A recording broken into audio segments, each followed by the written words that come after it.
اعوذ باللہ من الشیطان الرجیم بسم اللہ الرحمن الرحیم. حاضرین محفل، عالمی اردو مرکز کی جانب سے آپ تمام حضرات کو خوش آمدید کہتا ہوں، اور بڑی خوشی ہے ہمیں کہ ہمارے ایک ساتھی جو عالمی اردو مرکز، جن کا تعلق عالمی اردو مرکز ہی سے ہے، شوکت جمال صاحب، جو ریاض سے تشریف لائے ہیں، اور جدہ والوں کے لیے یقینی بات ہے کہ سبھی ان سے متعارف ہیں، کسی تعارف کے محتاج نہیں ہیں. شوکت جمال صاحب ماشاءاللہ عالمی سطح پر مزاحیہ شاعر کے طور سے پہچانے جاتے ہیں. کئی مجموعہ کلام آ چکے ہیں. عالمی اردو مرکز کی جانب سے کافی عرصے سے اس محفل کے انعقاد کے سلسلے میں بات چیت ہوتی رہی. خصوصاً ہمارے عامر خورشید صاحب کو بہت اصرار تھا کہ کیسے محفل ہونی چاہیے. وہ کہ یہ اس پیمانے پہ تو نہیں ہے جو ہم چاہتے تھے کہ وہ. شوکت جمال صاحب کا بہت شکریہ کہ انہوں نے پرسوں ہی اطلاع دی. اگر وہ آج اطلاع دیتے تو شاید اس سے بھی بڑی محفل ہو جاتی ممکن. ہم شکر گزار ہیں شوکت جمال صاحب کے، اور آج کی اس محفل کی نظامت کے لیے میں زحمت دوں گا جناب سید شہاب الدین کو، جو ہمارے عالمی اردو مرکز کے معتمد تقریبات ہیں. نحمدہ و نصلی علی رسولہ الکریم.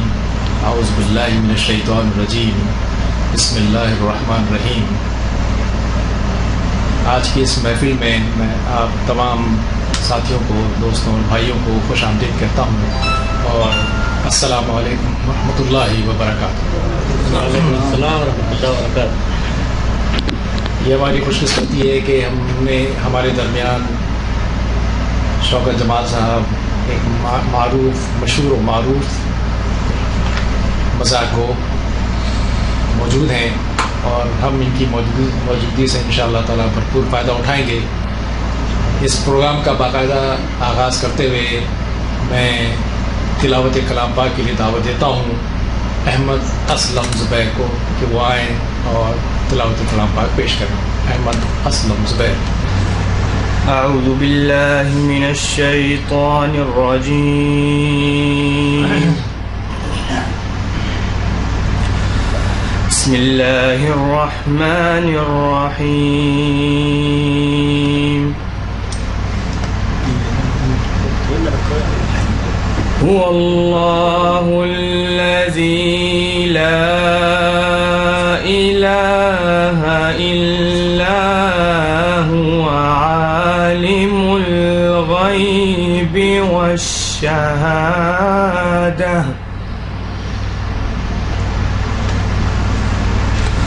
هو اللہ الذی لا الہ الا هو عالم الغیب والشہادہ. هو الرحمن الرحیم.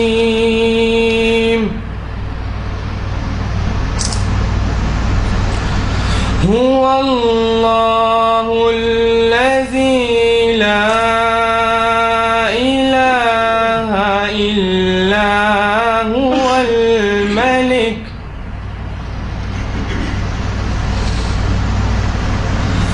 الملک القدوس السلام المؤمن المهيمن العزيز الجبار المتكبر. سبحان اللہ عما يشركون.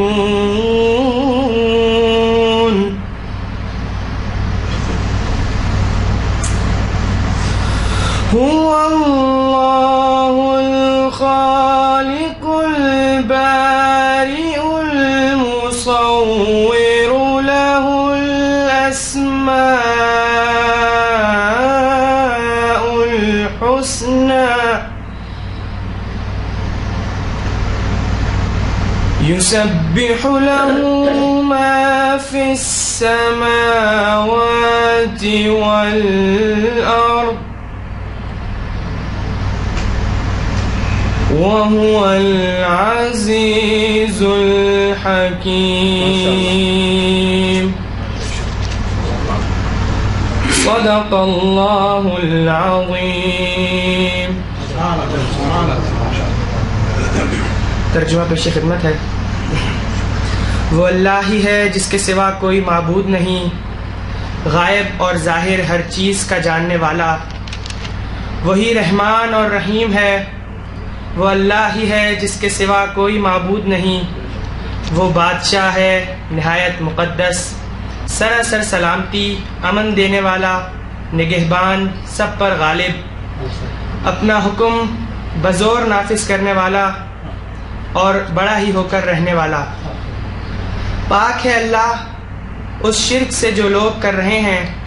وہ اللہ ہی ہے جو تخلیق کا منصوبہ بنانے والا اور اس کو نافذ کرنے والا اور اس کے مطابق صورت گری کرنے والا ہے. اس کے لیے بہترین نام ہیں. ہر چیز جو آسمانوں اور زمین میں ہے اس کی تسبیح کر رہی ہے اور وہ زبردست اور حکیم ہے. جزاک اللہ. تلاوت کلام پاک کے بعد اب میں دعوت دیتا ہوں نعت رسالت مآب صلی اللہ علیہ وسلم کی یہ شعر افضل کو کہ وہ آئیں اور نعت رسالت مآب صلی اللہ علیہ وسلم پیش کریں. لو بتو قلم بتو، لو بتو قلم بتو، تیرا وجود الکتاب. لو بتو قلم بتو، تیرا وجود الکتاب. گنبد آبگین رنگ تیرے محیط میں ہوا. گنبد آبگین رنگ تیرے محیط میں ہوا. عالم آب و خاک میں تیرے ظہور سے فروغ. عالم آب و خاک میں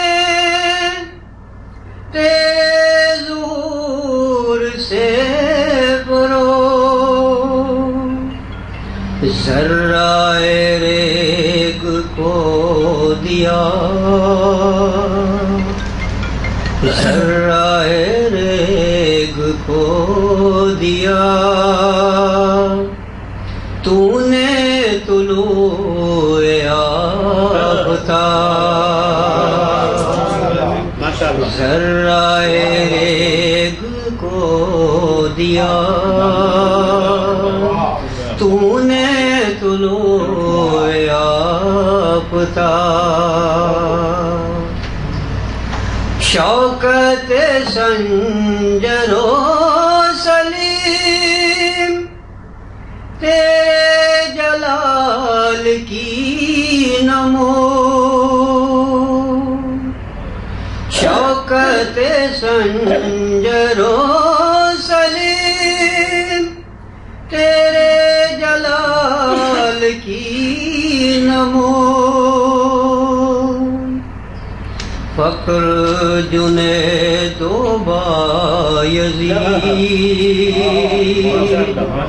فخر جنید و بایزید، تیرا جمال بے نقاب.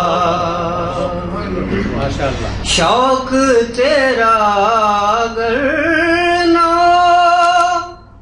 میری نماز کا امام. شوق تیرا اگر نہ میری نماز کا امام. میرا قیام بھی حجاب، میرا سجود بھی جا میرا قیام بھی جا میرا سجود بھی جا تیری نگاہ ناز سے دونوں مراد پا گئے تیری نگاہ ناز سے دونوں مراد پا گئے عقل و غیاب و جستجو عقل و غیاب و جستجو عشق حضور اس طرح عقل و غیاب و جستجو عقل غیاب و جستجو عشق حضور اس طرح لو بھی تو قلم بھی تو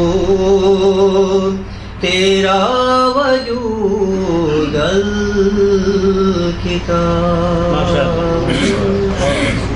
تقریب کو آگے بڑھاتے ہوئے میں تھوڑی بات اپنی رکھنا چاہتا ہوں. میرے اس مضمون کا نام ہے وائی فائی. جب سے ٹچ موبائل یعنی لمسی موبائل یعنی چھوئی موئی فون آیا ہے ایجاد ہوا ہے تب سے وائی فائی کا چرچا عام ہو گیا ہے. چھوئی موئی ہے نا چھوتے ہیں نا ٹچ چھوئی موئی اس کا اردو میں ترجمہ کریں گے اگر صاحب اردودان ہے پھول آتا ہے اس کا نام ہی چھوئی موئی. ایک پھول بھی ہوتا ہے جی سمجھ لو جسے دیکھو وائی فائی کے بارے میں بات کرتا سنائی دیتا ہے. یہی نہیں بلکہ وائی فائی کے حوالے سے گاہے اسے فکر و ذہنی تناؤ بھی گھیر لیتی ہے اور وہ یہ کہتا سنائی دیتا ہے کہتا سنائی اور دکھائی دیتا ہے کہ یار نیٹ سلو ہو گیا یار وائی فائی نہیں چل رہا. پہلے کے زمانے میں لوگ صرف اپنی وائف کی فکر کرتے تھے اور اس کی فکر میں رہتے تھے مگر اب صورتحال یہ ہے کہ یک نہ شد دو شد کیونکہ سچ یہ ہے کہ بالکل ہو بہو وائف کی طرح وائی فائی بھی ہر ذی شعور کے پلے پڑ گئی ہے. دیکھا جائے تو تلفظ کی ادائیگی میں وائی فائی اور وائف میں کوئی خاص فرق نظر نہیں آتا کیونکہ اگر آپ جلدی میں وائی فائی کہیں تو یوں سنائی دیتا ہے جیسے پکڑے جانے کے خوف سے یا انتباہ کے انداز میں یا اطلاع عرض کر رہے ہیں کہ وائف آئی. وائی فائی اگر آپ اس کو کریں تو اس طرح وائف آئی. اسی تناظر میں بعض صاحبان خرد کا تو یہ بھی کہنا ہے کہ اگر آپ وائی فائی میں سے آئی نکال دیں تو صرف وائف یعنی بیوی باقی بچے گی. ہمارے ایک دوست اپنی بیگم سے بہت تنگ آ چکے تھے. بقول ان کے آئے دن کے دنگے فساد نے ان کی زندگی اجیرن کر دی تھی. ایک روز اسی خانگی دنگل کے دوران وہ اپنے موبائل پر انگلیاں مار رہے تھے کہ اچانک ان کا وائی فائی بند ہو گیا اور دنیا والوں سے رابطہ کٹ کر رہ گیا. بس پھر کیا تھا غصے میں تو پہلے ہی آگ بگولا تھے. انہوں نے آنکھیں بند کر کے کچھ سوچے سمجھے بغیر اپنا موبائل فون بظاہر دیوار میں دے مارا مگر وہ بیگم کی کنپٹی کو چھوتا ہوا بائیں آنکھ سے کندھی کتراتا ہوا نکل گیا اور یوں محترمہ کی آنکھ باہر آتے آتے رہ گئی. ماہرین سماجیات کا کہنا ہے کہ اگر آپ یہ معلوم کرنا چاہتے ہیں کہ اپنی بیگم سے آپ کو صحیح معنوں میں محبت ہے یا نہیں تو اسے چند دنوں کے لیے میکے بھیج کر دیکھ لیں. آپ کو آٹے دال کا بھاؤ پتہ لگ جائے گا بلکہ لگ پتہ جائے گا. بقول امجد اسلام امجد کے حساب عمر کا اتنا سا گوشوارہ ہے تمہیں نکال کے دیکھا تو سب خسارہ ہے. نسل نو کے سماجی ماہرین کا کہنا ہے کہ اگر آپ یہ بات تسلیم کرنے کے لیے تیار نہیں کہ آپ وائی فائی کے بہت زیادہ خوگر اور یوزر آج کل یہ بڑا زیادہ استعمال ہوتا ہے نا خوگر اور یوزر ہیں تو اسے کچھ عرصے کے لیے اپنے گھر سے نکال کر دیکھیں. آپ کو ایسا لگے گا جیسے آپ کسی بے آب و گیا ویرانے میں آ گئے ہیں. یہ تو ایک میں بتانا بھول گیا شروع میں. اصل میں یہ میرا ہے تو فقاہیہ لیکن اس میں تھوڑا سا ایک تھوڑا سا ایک انداز ہے سمجھانے والا اور فکر کا بھی ہے، تو میں سمجھتا ہوں کہ وہ بھی کر دیں تاکہ ہمیں اپنا پیغام واضح ہو جائے۔ حقیقت یہ ہے کہ انٹرنیٹ اور موبائل فون نے رابطے کی دنیا میں ایک انقلاب پیدا کر کے زندگی کی رفتار تیز تر کر دی ہے۔ خصوصاً موبائل فون اس دور کی حیران کن اور انتہائی مفید ایجاد ہے۔ ان ایجادات کی اہمیت سے بھلا کس کو انکار ہو سکتا ہے، لیکن یہ بھی ایک تلخ حقیقت ہے کہ ان ایجادات سے ناقابل تلافی نقصانات بھی ہو رہے ہیں۔ موبائل فون اور انٹرنیٹ کے غلط استعمال کے منفی نتائج بھی سامنے آ رہے ہیں۔ ان موبائل فون کی وجہ سے کتنے گھروں کا سکون غارت ہوا ہے، کتنے ہی گھر اجڑ گئے ہیں، ہزاروں نوجوان موبائل فون پر دوستیاں قائم کرتے ہیں، کتنی ناسمجھ ہستیاں سہانے خواب دکھانے والوں کی باتوں میں آ کر گھروں سے فرار ہو جاتی ہیں اور زندگی برباد کر لیتی ہیں۔ یہ کہنا بیجا نہیں کہ ہماری نوجوان نسل بہت تیزی سے بے راہ روی کا شکار ہو رہی ہے۔ علامہ اقبال نے مغربی تعلیم کے تناظر میں کیا خوب فرمایا تھا، ہم سمجھتے تھے کہ لائے گی فراغت تعلیم، کیا خبر تھی کہ چلا آئے گا الحاد بھی ساتھ۔ یہ علامہ کا بڑا ایک مشہور شعر ہے۔ بالکل اسی طرح ان ایجادات کے بارے میں بھی کہا جا سکتا ہے کہ ہم اتنی مفید اور اہم ٹیکنالوجی کی مارکیٹ میں آئی تو یہ خبر نہیں تھی کہ فحاشی اور بے حیائی کا طوفان بھی ساتھ چلا آئے گا۔ آج طلاقوں کی شرح پہلے کے مقابلے میں کئی گنا بڑھ چکی ہے۔ ماضی میں جو طلاقیں شوہر کے غصہ ور ہونے، بیوی پر ناروا مظالم ڈھانے، ساس بہو کے جھگڑنے یا جہیز کے نام پر ہوا کرتی تھیں، اب زیادہ تر اور بالخصوص نوبیاتا جوڑوں میں فیس بک یا موبائل فون کی وجہ سے ہو رہی ہیں۔ غرض ہمارا معاشرہ خطرناک صورتحال سے دوچار ہے، جبکہ حکومت کی جانب سے سرکاری سطح پر اس کے تدارک کے لیے کوئی سنجیدگی نظر نہیں آتی۔ والدین کی ذمہ داری ہے کہ وہ اپنے بچوں پر کڑی نظر رکھیں اور یہ دیکھیں کہ وہ کیا کر رہے ہیں، موبائل فون پر کس سے بات کر رہے ہیں، ان کا اٹھنا بیٹھنا کن لوگوں میں ہے، وغیرہ وغیرہ۔ اللہ تعالیٰ ہمارے گھروں کو ہر قسم کے بلا سے محفوظ فرمائے اور ہم سب پر اپنا رحم و کرم فرمائے۔ میں اب دعوت کلام دیتا ہوں جناب اطہر عباسی صاحب کو کہ وہ اپنا طنز و مزاح سے بھرپور کلام پیش کریں۔ اطہر عباسی صاحب۔ پڑھتے پڑھتے رک گئے کیوں تم کتاب زندگی، پڑھتے پڑھتے رک گئے کیوں تم کتاب زندگی، ان کی آنکھوں میں جو دیکھا ایک سنجیدہ سوال، ان کی آنکھوں میں جو دیکھا ایک سنجیدہ سوال، کون حل کر پائے گا زلف پریشاں کی قسم، اس کی زلفیں جیسے الجبرا کے پیچیدہ سوال، اس کی زلفیں جیسے الجبرا کے پیچیدہ سوال۔ اور دیکھیے کہ تم سمجھ رہے ہو کیا دوستی خریدی ہے، تم سمجھ رہے ہو کیا دوستی خریدی ہے، سچ یہ ہے کفیلوں سے بے کلی خریدی ہے، سچ یہ ہے کفیلوں سے بے کلی خریدی ہے، اس پہ جب کبھی ہم کو پیاس نے ستایا ہے، ہم نے بھی ریالوں میں بے بسی خریدی ہے، ہم نے بھی ریالوں میں بے بسی خریدی ہے، ہم نے بھی ریالوں میں بے بسی خریدی ہے۔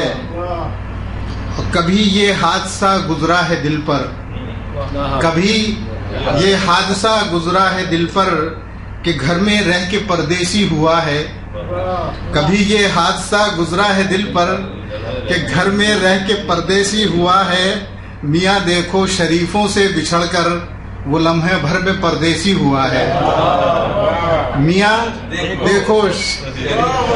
دیکھو شریفوں سے بچھڑ کر وہ لمحے بھر میں پردیسی ہوا ہے۔ اور آج ہمارے جو خیبر پختونخوا کے گورنر ہیں، نئے نامزد گورنر، انہوں نے حلف اٹھایا ہے، ان کے حوالے سے جھگڑا تھا تو ان کے حوالے سے کچھ شعر ہیں کہ عجب طرفہ تماشا تھا گلی میں، عجب طرفہ تماشا تھا گلی میں، سپاہی نے اسے کالر سے پکڑا، سپاہی نے اسے کالر سے پکڑا، نہ جانے کس نے اس کو دوستی میں پکارا نام لے کر جھگڑا جھگڑا، پکارا نام لے کر جھگڑا جھگڑا۔ اور دو شعر اور ہیں کہ ہائے اس کا رخ حسین و جمیل، ہائے اس کا رخ حسین و جمیل، اف یہ پرکیف دل نواز سی چھاپ، ہائے اس کا رخ حسین و جمیل، اف یہ پرکیف دل نواز سی چھاپ، گلے رخسار پر ہے تل ایسا جیسے جملے کے بعد فل اسٹاپ، جیسے جملے کے بعد فل اسٹاپ، جیسے جملے کے بعد فل اسٹاپ۔ اچھا آپ سند دے رہے ہیں. اچھا، ابھی ہم سب کو یاد ہوگا، میرے خیال میں یہ ہماری جوانی کا واقعہ ہے کہ ایک بہت بڑے صدر کو جوتے پڑے تھے. تو اس زمانے میں کچھ ایک سلسلہ چلا تھا، تو اس وقت کچھ شعر میں نے کہے تھے، اس حوالے سے وہ میں پیش کرتا ہوں کہ دکھ سنا عرض حال جوتوں کا، دکھ سنا عرض حال جوتوں کا، رنگ ہونا تھا لال جوتوں کا. وہ بلیک تھا. رنگ ہونا تھا لال جوتوں کا، ہو مبارک معال جوتوں کا، تجھ پہ اترا وبال جوتوں کا. قرب رخسار کا کمال میاں، نکھرا نکھرا جمال جوتوں کا. اور سرنگوں ہو گیا وہ محفل میں، جب بھی آیا خیال جوتوں کا، جب بھی آیا خیال جوتوں کا. اور تیرے چہرے سے تیرے پرچم تک، تیرے چہرے سے تیرے پرچم تک، سب نے دیکھا کمال جوتوں کا. تیرے چہرے سے تیرے پرچم تک، تیرے چہرے سے تیرے پرچم تک، سب نے دیکھا کمال جوتوں کا. اف نشانہ خطا ہوا کیسے، اف نشانہ خطا ہوا کیسے، ہائے دیکھو ملال جوتوں کا، ہائے دیکھو ملال جوتوں کا. اف نشانہ خطا ہوا کیسے، ہائے دیکھو ملال جوتوں کا. آ گیا اپنے دام میں صیاد، ہائے روشن خیال جوتوں کا. آ گیا اپنے دام میں صیاد، ہائے روشن خیال جوتوں کا. اور سوچئے اعتماد محفل میں، کیسے ہوگا بحال جوتوں کا، کیسے ہوگا بحال جوتوں کا. اور کس قدر خوش ہے یاد کرتا ہے تیرا چہرہ جمال جوتوں کا.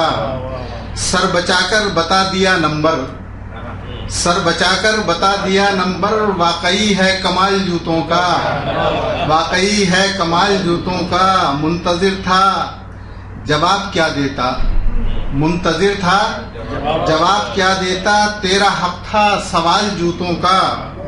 یاد کرتا رہے گا تو برسوں، الوداعی وصال جوتوں کا. وہ الوداعی تقریب تھی دراصل جو آئے تھے، کہ یاد کرتا رہے گا تو برسوں، الوداعی وصال جوتوں کا. اور بھول جاتا محال ہے پھر بھی، بھول جانا محال ہے پھر بھی، لکھ دیا ہم نے سال جوتوں کا، لکھ دیا ہم نے سال جوتوں کا. اور چاہیے ہو کوئی عجائب گھر، ایسے ہی بے مثال جوتوں کا. اور بزم جانا میں رقص کی صورت، تذکرہ لازوال جوتوں کا. بزم جانا میں رقص کی صورت، تذکرہ لازوال جوتوں کا. اور تیری ہر سوچ کے تناظر میں، ہم بچھائیں گے جال جوتوں کا. ہاں تیرے جانشی کی آمد پر، دیکھنا ہے کمال جوتوں کا. اور دشت تنہائی میں کبھی خود سے، پوچھنا خد و خال جوتے کا، پوچھنا خد و خال جوتوں کا. اور آخری شعر ہے یہ علیم خان فلکی صاحب نے یہ تقریب منعقد کی تھی، تو ان کے حوالے سے ہے کہ حکم تھا یہ علیم کا تھر، حکم تھا یہ علیم کا تھر، ہم سجا لائے تھال جوتوں کا.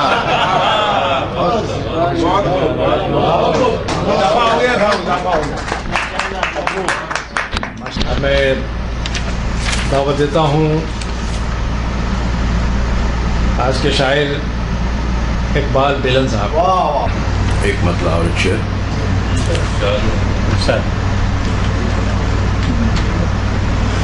کون کہتا ہے کہ اوروں کو فقط غم دے دے،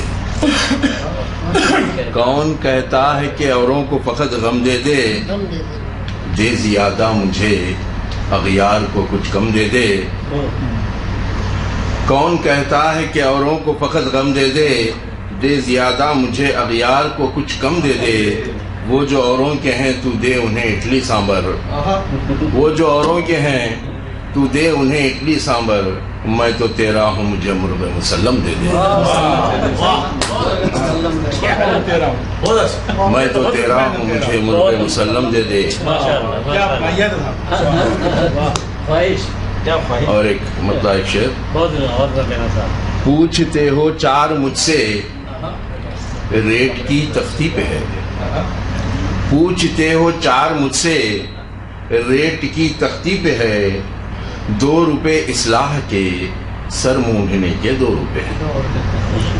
ہنس کے یہ حجام نے ان سے کہا بندہ نواز، بال سر میں کم ہے، اس کو ڈھونڈنے کے 2 روپے۔ ہنس کے یہ حجام نے ان سے کہا بندہ نواز، بال سر میں کم ہیں، اس کو ڈھونڈنے کے 2 روپے۔ اور ایک منظوم لطیفہ ہے، جب گیا ایک شخص شاپنگ کے لیے بازار کو، طے کیا اس نے کہ جو بھی ریٹ ہو آدھے میں ہو، طے کیا اس نے کہ جو بھی ریٹ ہو آدھے میں ہو۔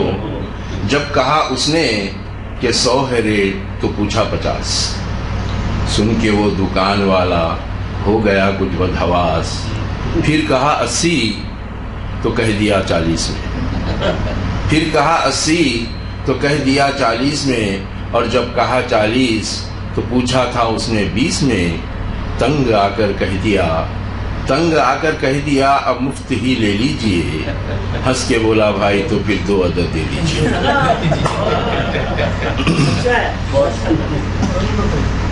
غزل کا مطلب پیش کر رہا ہوں۔ دیا ہے ہم نے تنخواہ کا حساب، آہستہ آہستہ دیا ہے ہم نے تنخواہ کا حساب، آہستہ آہستہ۔ سوال ان کا اچانک تھا جواب، آہستہ آہستہ۔ شعر پیش کر رہا ہوں۔ چلو دینے لگے وہ بھی ہمیں افطار کی دعوت، چلو دینے لگے وہ بھی ہمیں افطار کی دعوت، الیکشن میں جو پائیں گے ثواب، آہستہ آہستہ، الیکشن میں جو پائیں گے ثواب، آہستہ آہستہ۔ کسی کے حسن کے صدقے جواں ہوتے ہیں بوڑھے بھی، کسی کے حسن کے صدقے جواں ہوتے ہیں بوڑھے بھی، پھر آتے ہیں سفیدی میں خضاب، آہستہ آہستہ، پھر آتے ہیں سفیدی میں خضاب، آہستہ آہستہ۔ محبت کی سزا بھی ہے، محبت میں جزا بھی ہے، محبت میں جزا بھی ہے، محبت کی سزا بھی ہے، ثواب ایک لخت ملتا ہے عذاب،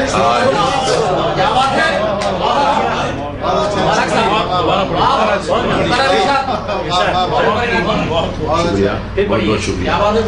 محبت میں سزا بھی، محبت میں جزا بھی ہے، محبت کی سزا بھی ہے، ثواب ایک لخت ملتا ہے عذاب، آہستہ آہستہ ثواب ایک شکریہ ثواب ایک لخت ملتا ہے عذاب آہستہ آہستہ لٹانے اپنی پونجی گھس پڑا تھا کتنی تیزی سے لٹانے اپنی پونجی گھس پڑا تھا کتنی تیزی سے چلا ہے باری سے خانہ خراب آہستہ آہستہ چلا ہے باری سے خانہ خراب آہستہ. اور یہ شعر تمہارے ہیں تمہارے ہی رہیں گے عمر بھر بیگم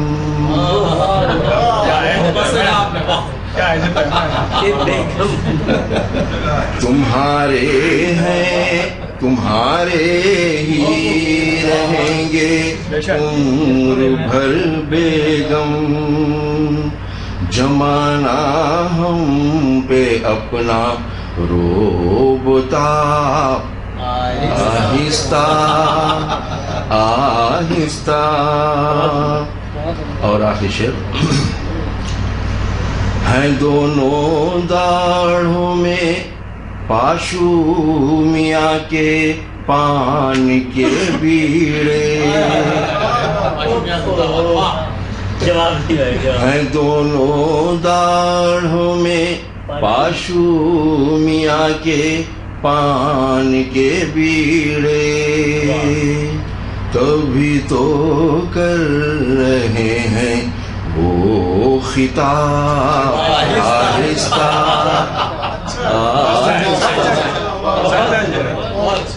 ہے دونوں داڑھوں میں پاشو میاں کے پان کے بیڑے تبھی تو کر رہے ہیں وہ خطاب آہستہ آہستہ. اور مقطع پیش کر رہا ہوں. ہے خنجر اور بیلن انقلابی دونوں فطرت میں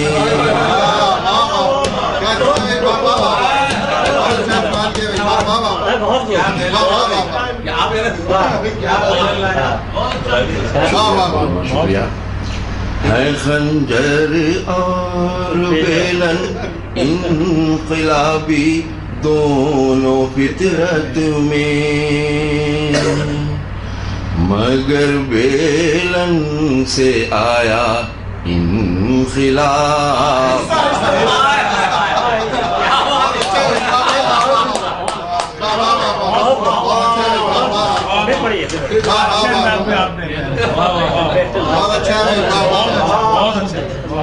بہت بہت شکریہ حضرات. ہے خنجر اور بیلن انقلابی دونوں فطرت میں